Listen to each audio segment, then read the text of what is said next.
Good morning students. आज हम maths में करेंगे chapter number 6 lines and angles. Lines and angles में सबसे पहले मैं आपको बताऊंगी लाइंस क्या होती है और एंगल्स क्या होती हैं। ध्यान से देखना। लाइन क्या होती है? एक ऐसी लाइन जो ब्रेथलेस होती है, जिसकी हम सिर्फ क्या मेज़र कर सकते हैं? लेंथ मेज़र कर सकते हैं। और ये लाइंस पता नहीं कहीं पे भी जाके स्टॉप हो सकते हैं, मतलब ब्रेथलेस है। इसकी हम ब्रेथ को नहीं नाप सकते, सिर्फ किसको नाप सकते हैं? लेंथ को नाप सकते हैं। एक होगी तो ये लाइन, डबल होगी तो इसको लाइंस, ट्रिपल होगी मतलब लाइंस बोलते हैं। ठीक है। फिर आती हैं आपकी इंटरसेक्टिंग लाइंस। इंटरसेक्टिंग लाइंस क्या होती हैं? जब टू लाइंस एक दूसरे को कट करती हैं, मतलब कि किसी एक पॉइंट पे इंटरसेक्ट करती हो, दैट मीन्स वो कौन सी लाइंस कहलाती हैं? इंटरसेक्टिंग लाइंस कहलाती हैं। नेक्स्ट है आपका पैरेलल लाइन। पैरेलल लाइन क्या होती हैं? वो टू लाइंस जो कहीं पे भी जाके इंटरसेक्ट नहीं करती, मीट नहीं करती, एक दूसरे को कट नहीं करती, और उनके बीच का जो डिस्टेंस होता है वो सेम होता है। अगर यहाँ पे 3 मीटर है तो यहाँ भी क्या होगा? 3, यहाँ भी क्या होगा? 3। मतलब ऐसी लाइंस जो कहीं पे भी जाके इंटरसेक्ट ना करें, इस टाइप से मत काटें। ठीक है। कहीं भी जाके ज्वाइन ना हो, मीट ना हो, दैट मीन्स कौन सी लाइन कहलाती हैं? वो पैरेलल लाइंस। इंटरसेक्टिंग लाइन किसी ना किसी पॉइंट पे कट करती हूँ, और पैरेलल लाइन कहीं पे भी इंटरसेक्ट नहीं करती। इसके बाद नेक्स्ट है आपका एंगल्स। एंगल्स क्या होता है?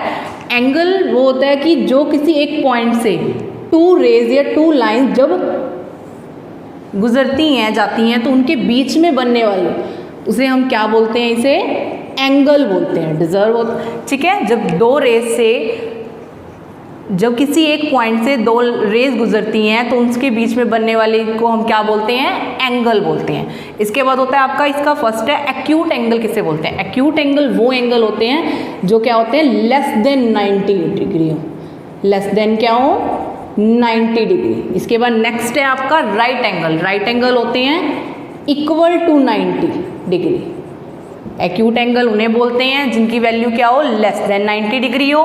राइट एंगल क्या होते हैं? Equal to 90 degree. उसके बाद है ऑब्ट्यूज एंगल्स। ऑब्ट्यूज एंगल्स कौन से होते हैं? जो greater than 90 degree but less than 180 degree. ठीक है। जिनकी वैल्यू 90 से तो बड़ी होती है, लेकिन 180 से क्या होती है? कम होती है। उसके बाद है आपका straight line, straight angle. Straight line या स्ट्रेट एंगल्स क्या होते हैं? जिनकी वैल्यू किसके इक्वल हो? Equal to 180। मैं आपको बता भी देती हूँ किस टाइप से बनता है। कोई एक पॉइंट है, यहाँ से एक रे पास हो रही है और इसके सामने, तो सीधी बिल्कुल एक रेखा। कोई भी एक पॉइंट से जब दो रेज गुजरती हैं, उनसे नॉर्मल सी बात है, मैंने आपको बताया है कि वो एंगल तो बनाता ही है, लेकिन अगर वो क्या हो? सीधी रेखा ड्रॉ हो, सीधी लाइन बनाए, स्ट्रेट लाइन बनाए, तो कितने डिग्री का एंगल बनता है? वो 180 डिग्री का एंगल बनता है। इसलिए स्ट्रेट लाइन क्या होता है? इक्वल टू 180 डिग्री होता है। उसके बाद है आपका रिफ्लेक्स एंगल। रिफ्लेक्स एंगल क्या होता है? जो भी आपका एंगल बनता है उसके बाहर वाला एंगल।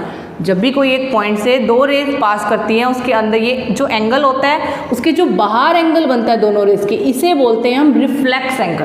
क्या बोलते हैं? इसे हम रिफ्लेक्स एंगल बोलते हैं।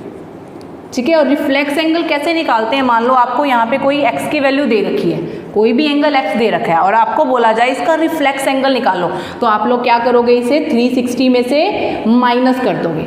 जब भी आपको कोई टू रेज दे रखी हो, उसके बीच में एंगल की वैल्यू दे रखी हो, और ये बोला जाए कि उस एंगल का क्या निकालो? रिफ्लेक्स एंगल निकालो, तो उसे आप किस में से माइनस करोगे? 360 में से। अगर 30 डिग्री दे रखा होगा तो 360 माइनस 30, तो रिफ्लेक्स एंगल क्या आ जाएगा 30 डिग्री का? 330 डिग्री। ठीक है। तो आपका रिफ्लेक्स एंगल क्या होता है? जो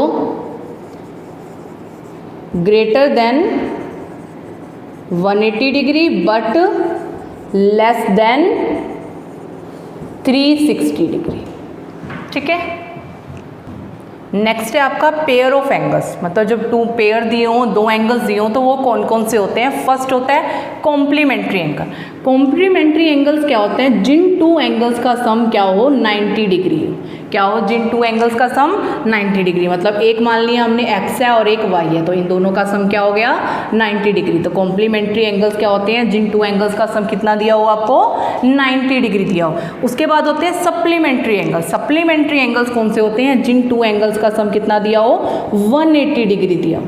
ठीक है। सप्लीमेंट्री एंगल्स कौन से होते हैं? जिन टू एंगल्स का सम क्या हो? 180, कॉम्प्लीमेंट्री 90 और सप्लीमेंट्री 180। इसके बाद है एडजस्टेड एंगल। एडजस्टेड एंगल्स कौन से होते हैं? जैसे ये एक्स एंगल हो गया, ये वाई हो गया, ये जेड हो गया। अब इसमें जो एक्स और वाई है ये एडजस्टेड एंगल है, और जो वाई और जेड है वो एडजस्टेड एंगल है। क्यों है? एडजस्टेड एंगल क्या होते हैं? जिन्हें पड़ोसी एंगल बोलते हैं, जिनके बीच में एक कॉमन रे हो। अब जैसे एक्स और वाई है, ये एक्स एंगल बन रहा है और ये आपका वाई एंगल बन रहा है, इसके बीच में ये वाली कॉमन रे है ना, तो इसलिए आपके एक्स और वाई क्या हो जाएंगे? एडजस्टेड एंगल हो जाएंगे। ठीक है, एक्स एंड वाई कौन से एंगल हो गए? एडजस्टेड एंगल हो गए। और वाई और जेड क्या हो गए आपके? एडजस्टेड एंगल हो गए। लेकिन एक्स और जेड नहीं होंगे क्योंकि उसके बीच में कोई भी कॉमन रे नहीं दी हुई। नेक्स्ट है आपका linear pair angle. Linear pair angle क्या होते हैं? जो एक ही वर्टेक्स पे बनने वाले एंगल्स, एक ही वर्टेक्स है, इस पे बनने वाले एंगल्स, ठीक है, उन सभी का सम क्या होता है? 180 डिग्री होता है। जैसे यहाँ पे 1 बन रहा है, सेकंड एंगल, ये थर्ड, ये फोर्थ, तो angle 1 plus angle 2 plus angle 3 plus angle 4 equal में किसके इक्वल होगा? ये 180 डिग्री के होगा, जो एक ही वर्टेक्स पे बनने वाले एंगल्स हो, और उन सभी का सम क्या होता है? 180 डिग्री। उसे हम कौन से एंगल बोलते हैं? लीनियर पेयर एंगल्स बोलते हैं। नेक्स्ट है आपका vertical opposite angle. Vertical opposite angle वो होता है जिसमें टू लाइन्स एक दूसरे को इंटरसेक्ट करती हैं और उसके अपोजिट बनने वाले एंगल। जैसे ये एंगल इसके अपोजिट है और ये एंगल इसके अपोजिट है। ये ए हो गया, ये बी, ये सी हो गया, ये डी। तो एंगल ए किसके इक्वल होगा? एंगल बी के, और वो हमेशा क्या होते हैं? इक्वल होते हैं। एंगल ए इक्वल में एंगल बी और एंगल सी इक्वल में एंगल डी। नेक्स्ट है आपका corresponding angles, alternate interior angles, alternate exterior angle और को इंटीरियर एंगल्स। ये एंगल किस टाइप के एंगल होते हैं? कहाँ पे बनते हैं? जब कोई आपको टू लाइंस दे रखी है, उसमें से जब थर्ड रे ट्रांसफर करती है, पास होती है, गुजरती है, तो उस पर बनने वाले एंगल्स ये वाले एंगल्स होते हैं। सबसे फर्स्ट मैं बात कर रही हूँ क्रॉसपोंडिंग एंगल्स। क्रॉसपोंडिंग एंगल्स कौन से होते हैं? जो एक लाइन के बाहर बने, मतलब एक तो बने बाहर वाली साइड और एक बने इन टू लाइंस के बीच में। ठीक है, जैसे इसे नाम दे दो 1 2 3 4 5 6 7 8, और हम लेके चल पड़ते हैं कि ये होगी हमारी M लाइन और ये N और ये आपकी L, और यहाँ पे M और N आपको पैरेलल दे रखे हैं। ठीक है, अब यहाँ पे क्रॉसपोंडिंग एंगल्स कौन से होंगे? जो 1 और 5 है। एक तो क्या बने इन दोनों लाइंस के बीच में और एक दोनों लाइंस के बाहर, मतलब एक लाइन से बाहर, और दोनों की जो डायरेक्शन हो वो सेम हो। जैसे 1 और 5, अगर ये इस तरफ जा रहा है तो इस तरफ वाला एंगल हो, तो ये 1 और 5 क्या होंगे? आपके क्रॉसपोंडिंग एंगल्स होंगे। ऐसे ही यहाँ पे 2 और 6 ये भी आपके क्या हैं? क्रॉसपोंडिंग एंगल्स है। ऐसे ही अब देखो 3 अंदर बन रहा है तो इसके साथ वाला सेम डायरेक्शन वाला कौन सा है? ये जैसे इधर जा रहा है ये भी इस डायरेक्शन में, तो 3 और 7 क्या हो गया आपका? क्रॉसपोंडिंग एंगल्स हो गई। ठीक है, और जो ये 4 और 8 हो गए ये भी क्या हो गए? आपके क्रॉसपोंडिंग एंगल्स हो गए। अब देखो एक अंदर और एक बाहर, और ये भी क्या है? सेम डायरेक्शन में जा रहे हैं। ठीक है, और ये इक्वल कब होंगे? ये क्रॉसपोंडिंग तो हमेशा होंगे, लेकिन इक्वल तभी होंगे जब आपको ये दोनों लाइंस क्या दे रखी होंगी? पैरेलल। अगर आपको ये लाइंस पैरेलल नहीं गिवन है, ये जो M और N कोई भी नेम दे रखा हो इस लाइन का, अगर ये आपको पैरेलल गिवन नहीं है तो ये क्रॉसपोंडिंग तो माने जाएंगे 1 5 2 6 3 7 4 8, बट आपके ये इक्वल नहीं होंगे। इक्वल कब होंगे? जब आपको ये लाइंस क्या गिवन होंगी? पैरेलल गिवन होंगी। उसके बाद नेक्स्ट है आपका अल्टरनेट इंटीरियर एंगल। इंटीरियर से क्लियर है कौन से वाले एंगल? अंदर वाले, और अल्टरनेट मतलब एक दूसरे के अपोजिट। अब अंदर वाले कौन कौन से एंगल हैं? 3 4 5 6। अल्टरनेट मतलब अपोजिट, एक तो जो रे पास हो रही है उसके इस साइड बनने वाला एंगल और एक इस साइड बनने वाला, तो दोनों के अपोजिट हो। जैसे 3 और 6, 4 और 5, तो ये आपके कौन से एंगल हो गए? अल्टरनेट इंटीरियर एंगल हो गए। और ये भी अल्टरनेट इंटीरियर एंगल इक्वल तभी होंगे जब आपको ये लाइंस क्या गिवन होंगी? पैरेलल दे रखी होंगी। तो 3 और 6 आपके अल्टरनेट हो गए और 4 और 5 आपके अल्टरनेट हो गए। मैं यहाँ पे इक्वल तभी लगा रही हूँ क्योंकि हमें लाइन क्या गिवन है? पैरेलल दे रखी है। अगर आपको इस स्टेटमेंट में पैरेलल नहीं दे रखा, ये अल्टरनेट तो माने जाएंगे, लेकिन एंगल्स कभी भी इक्वल नहीं होंगे। इक्वल तभी होंगे जब आपको लाइंस क्या गिवन होंगी? पैरेलल दे रखी होंगी। नेक्स्ट है आपका अल्टरनेट एक्सटीरियर एंगल। एक्सटीरियर का मतलब बाहर वाले एंगल, जो इन दोनों लाइंस के बाहर एंगल बन रहे हैं, लेकिन अल्टरनेट एक दूसरे के अपोजिट। अगर एक उस साइड बन रहा है तो एक उसका अपोजिट बनेगा, जैसे 1 और 8, 2 और 7। ऐसे ही सेम होगा, ये 1 इक्वल में 8 और 2 इक्वल में 7। ये आपके अल्टरनेट एक्सटीरियर एंगल तो होंगे, लेकिन इक्वल तभी होंगे जब आपको लाइंस क्या दे रखी होंगी, पैरेलल दे रखी होंगी। इसके बाद है को इंटीरियर एंगल। इंटीरियर का मतलब अंदर वाले एंगल, को इंटीरियर का मतलब सेम साइड पे बनने वाले, एक ट्रांसवर्सल के सेम साइड पे बनने वाले एंगल। ठीक है, जैसे सेम साइड पे कौन से बन रहे हैं, इंटीरियर। अब अंदर वाले तो यही 4 ही एंगल हैं, 3, 4, 5, 6। अब को इंटीरियर बोला तो 4 और 6 को इंटीरियर होगा और 3 और 5 को इंटीरियर होगा। लेकिन इसका रिजल्ट क्या होता है कि 4 + 6 इक्वल में 180 और एंगल 3 + एंगल 5 इक्वल में 180।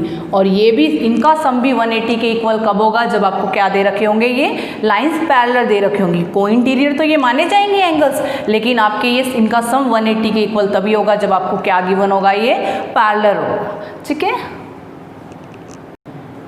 नेक्स्ट हम स्टार्ट कर रहे हैं एक्सरसाइज 6.1। ध्यान से देखना, इंपॉर्टेंट एक्सरसाइज है। Question number 1, lines AB and CD intersect at point O। आपको 2 लाइंस गिवन है, एक AB और एक CD। वो इंटरसेक्ट कौन से पॉइंट पे कर रही हैं, A पॉइंट पे। ध्यान से देखो, डायग्राम गिवन है, एक AB लाइन होगी और एक CD लाइन होगी। कौन से पॉइंट पे इंटरसेक्ट कर रही है, O पॉइंट पे। इफ एंगल AOC, अब देखो डायग्राम में एंगल AOC ये बन रहा है, प्लस में एंगल BOE और एंगल BOE ये बन रहा है। इन दोनों का सम आपको कितना गिवन है, 70 डिग्री।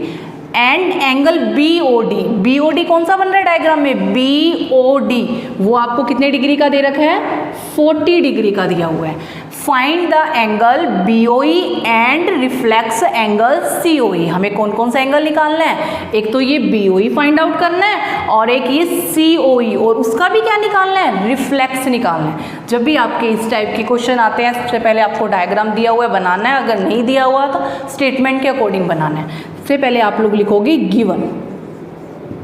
गिवन में कैसे लिखोगे, जो जो आपको गिवन है, lines AB and CD intersect at point O if angle AOC plus angle BOE equal में 70 degree and angle BOD equal में 40 डिग्री। जो चीज़ आपको स्टेटमेंट में गिवन है, सोल्यूशन में सबसे पहले आप लोग गिवन लिखोगे, फिर इसके बाद लिखते हैं फाइंड आउट, जो हमें फाइंड आउट करना है।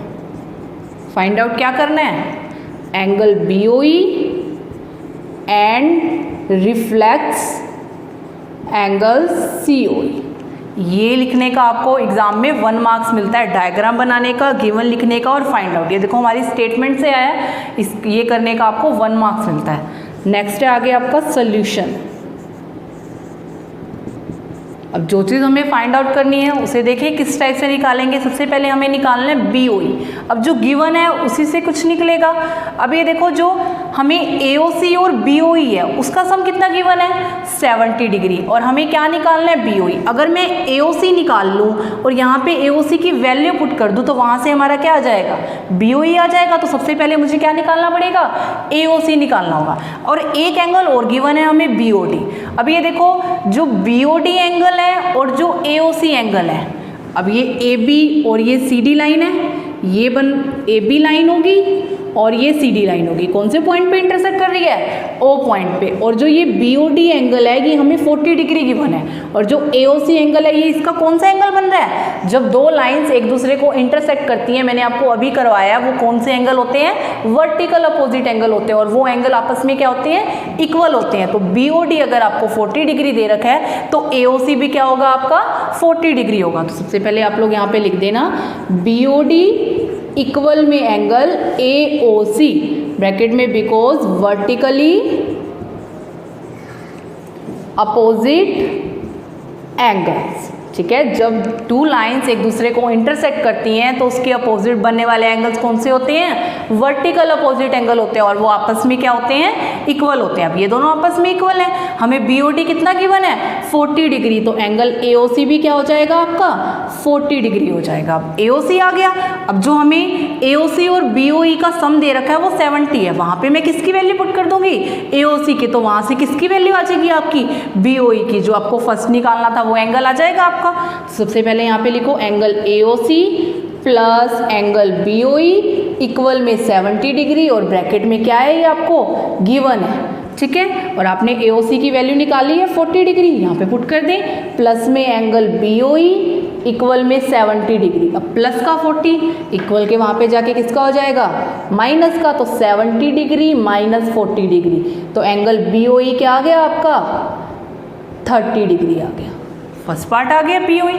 अब क्या निकालना है आपको COE निकालना है। अब ये देखो ये एक स्ट्रेट लाइन है और इस पे एक ही वर्टेक्स पे जितने भी एंगल्स बन रहे हैं उनका सम क्या होता है 180 डिग्री। क्यों होता है, कौन से एंगल होते हैं वो लीनियर पेयर, मतलब जो ऐसे 180 वाली शेप बनाता है ना उस पे जितने भी एंगल्स बनते हैं ना एक वर्टेक्स पे उनका सम हमेशा 180 डिग्री होता है। उसमें कौन कौन से एंगल बन रहे हैं AOC बन रहा है, COE बन रहा है, BOE बन रहा है, तो ये कौन से एंगल हो जाएंगे लीनियर पेयर एंगल हो जाएंगे। तो हम यहाँ पे लिखेंगे angle AOC plus angle COE plus angle BOE equal में 180 डिग्री। ये कौन से एंगल है आपके लीनियर पेयर एंगल्स, ठीक है। और उन सभी का सम क्या होता है आपका 180 डिग्री होता है। अब इसमें AOC और BOE उसका सम आपको कितना गिवन है 70 डिग्री। इन्हें एक साथ कर लें AOC plus BOE plus angle COE